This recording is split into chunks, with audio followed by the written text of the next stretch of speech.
Père, du Fils et du Saint-Esprit. Amen, grande joie d'être là avec toi en ce lundi 13 mai.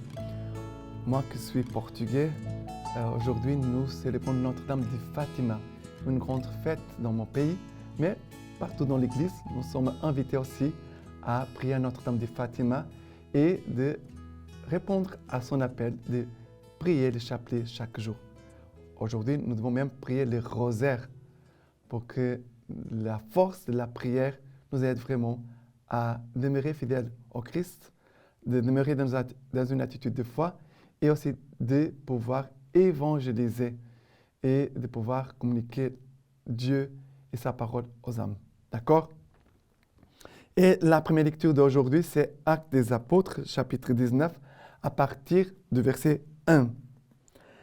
Tandis qu'Apollos était à Corinthe, Paul, après avoir traversé le haut pays, arriva à Éphèse. Il y trouva quelques disciples et leur dit, « Avez-vous reçu l'Esprit Saint quand vous êtes devenus croyants ?» Ils lui répondirent, « Mais nous n'avons même pas entendu dire qu'il y a un Esprit Saint. » Il lui dit, « Quel baptême avez-vous donc reçu ?»« Le baptême de Jean, » répondirent-ils. Paul dit alors, « Jean a baptisé d'un baptême de repentance en disant au peuple de croire en celui qui viendrait après lui, c'est-à-dire en Jésus-Christ. » À ces mots, ils se firent baptiser au nom du Seigneur Jésus. Et quand Paul leur eut imposé les mains, l'Esprit Saint vint sur eux et ils se mirent à parler en langue et à prophétiser. Ces hommes étaient en toute une dizaine. Paul se rendit à la synagogue et pendant 3 mois, il parla avec assurance. Il discourait et cherchait à persuader ses auditeurs au sujet du royaume de Dieu.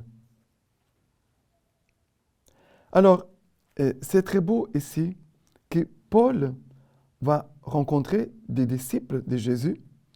Il pose une question. Avez-vous reçu l'Esprit Saint quand vous êtes devenus croyants? Ils disent, non, on ne connaît pas l'Esprit Saint. On ne connaît pas l'Esprit Saint. On connaît seulement le baptême des gens qui parlent de repentance. Voilà, un baptême de repentance. En disant au peuple de croire en celui qui viendrait après lui. C'est le baptême des gens. Mais ici, regardez que nous avons le sacrement du baptême, comme nous tous on reçoit, mais nous avons aussi le baptême dans l'Esprit Saint. C'est quelque chose que l'Église a récupéré, on pourrait dire comme ça, grâce au mouvement du renouveau charismatique. Le nouveau charismatique, c'est un mouvement de l'Église catholique. Pas toute l'Église catholique, elle vient de l'Esprit Saint.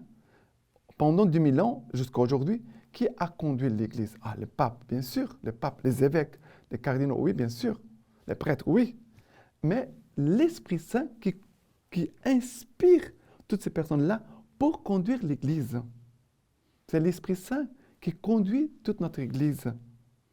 Et nous tous, on doit se préparer pour vivre ce baptême dans l'Esprit Saint.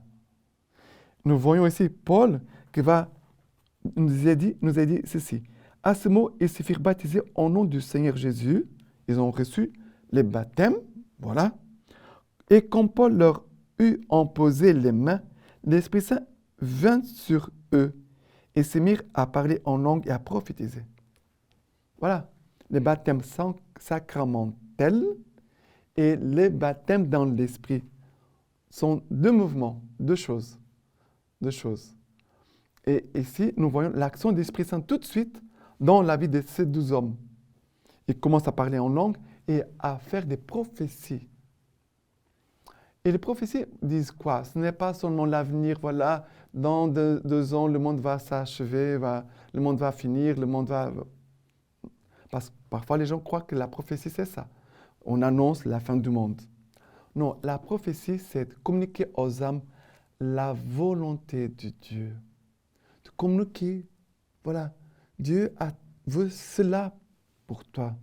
Dieu attend cela de nous. Ce n'est pas de plus. Ça veut dire que la prophétie, c'est de montrer aux âmes les chemins par lesquels Dieu veut les conduire. Mais ce n'est pas une imposition. Ce n'est pas quelque chose d'automatique. Je reçois le don de la prophétie, j'ai la certitude de tout, et maintenant, voilà, tu es obligé à le faire. Parfois, il y a des gens qui exercent les charismes d'une façon qui n'est pas ajustée. Parfois, il y a des gens qui utilisent l'Esprit Saint pour faire dire ce qu'ils veulent dire. Je suis sincère et j'avoue, parce que moi, notre communauté fait partie du renouveau charismatique. Nous sommes dans ces mouvements, comme le pape nous dit, c'est un courant de foi. Ça veut dire une chaîne de force, voilà, que nous lie à Dieu. Et c'est une grande grâce pour toute l'Église. Mais on ne peut pas vouloir maîtriser l'Esprit Saint. Voilà, je rends l'Esprit Saint captif et maintenant je vais dire ce que je veux. On doit se soumettre à l'action de l'Esprit Saint avec beaucoup d'humilité, comme des pauvres. Voilà, nous sommes les premiers destinataires. Quand l'Esprit Saint parle, il dit quelque chose, c'est d'abord déjà pour moi. Et aussi, je peux le communiquer avec humilité aux âmes, sans imposer des choses aux gens. Voilà, l'Esprit Saint veut que tu fasses ça. Tu dois faire ça. Non. Quand l'Esprit Saint parle, il parle d'une façon discrète. Il n'expose pas les gens. Mais la personne qui écoute, elle peut s'identifier, elle peut se dire, voilà, cette parole, elle est pour moi. Voilà, je voulais dire plusieurs choses, mais ici, ce n'est pas maintenant le moment. Mais j'exhorte tout le monde à vouloir et désirer vivre le baptême dans l'Esprit Saint, comme moi j'ai vécu en 1994 à Paray-le-Monial avec la communauté de l'Emmanuel. Ça a été un moment de tournement, de changement vraiment, un grand changement dans ma vie. Voilà, je le souhaite aussi pour vous tous. Et maintenant, le psaume d'aujourd'hui, c'est le psaume 68.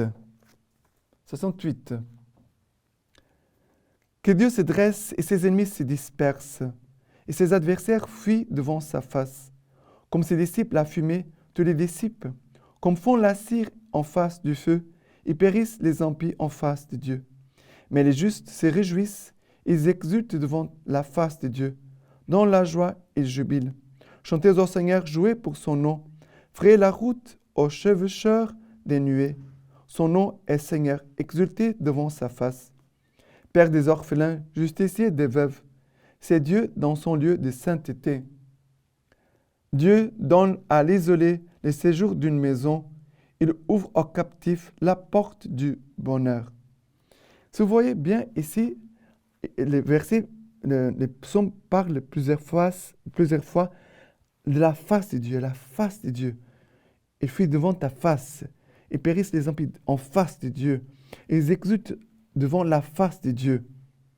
Ça veut dire que l'Esprit Saint, et toute cette semaine, préparation pour Pentecôte, nous devons la vivre dans l'adoration en face de Dieu. Et l'Esprit Saint toujours nous aidera à nous placer devant la face de Dieu, pour contempler Dieu, l'adorer, l'écouter, de l'aimer, de se laisser aimer, de laisser Dieu nous modeler. Vivre de l'Esprit Saint, c'est des hommes et des femmes qui sont des âmes de prière, d'adoration, et qui, comme ça, peuvent recevoir de Dieu ce que Dieu veut donner pour notre monde, pour l'Église, nos paroisses, nos communautés. On reçoit à genoux et après on pourra donner aux autres. Et maintenant, l'évangile d'aujourd'hui, c'est Jean chapitre 16, à partir du verset 29. Ses disciples lui disent, « Voilà que maintenant tu parles en clair et sans figure. Nous savons maintenant que tu sais tout et n'a pas besoin qu'on te questionne. À cela, nous croyons que tu es sorti de Dieu. Jésus leur répondit, vous croyez à présent? Voici venir l'heure, elle est venue, où vous serez dispersés, chacun de votre côté, et me laisserez seul. Mais je ne suis pas seul, le Père est avec moi. Je vous ai dit ces choses pour que vous ayez la paix en moi. Dans le monde, vous aurez à souffrir, mais gardez courage. Moi, j'ai bel et bien vaincu le monde. Jésus, ici, il parle clair et sans figure. Et l'Esprit Saint va nous aider à écouter clair et sans figure. Pas souvent Dieu parle, mais nous sommes sourds et nous sommes aveugles. L'Esprit Saint veut nous aider. Et Jésus dit, voici venir l'heure et elle est venue, où vous serez dispersés chacun de votre côté et me laisserez seul. Mais moi, je ne suis pas seul, le Père est avec moi. Ça veut dire que l'Esprit Saint, et cette nouvelle que nous sommes en train de faire à l'Esprit Saint, c'est pour nous rassembler, pour enlever de nous toute dispersion, d'enlever de nous toute solitude et de nous faire vivre avec le Père. Comme Jésus dit, moi, je ne suis pas seul, le Père est avec moi. Et l'Esprit Saint veut nous donner courage, car Jésus a vaincu le monde et à cause de la victoire du Christ, nous pouvons déjà proclamer cette victoire, avoir le courage devant tous les obstacles. Que l'Esprit Saint puisse nous aider, à toi et aussi à moi, et qu'on puisse bien se préparer pour vivre Pentecôte avec un cœur purifié, un cœur grand ouvert pour recevoir l'Esprit Saint.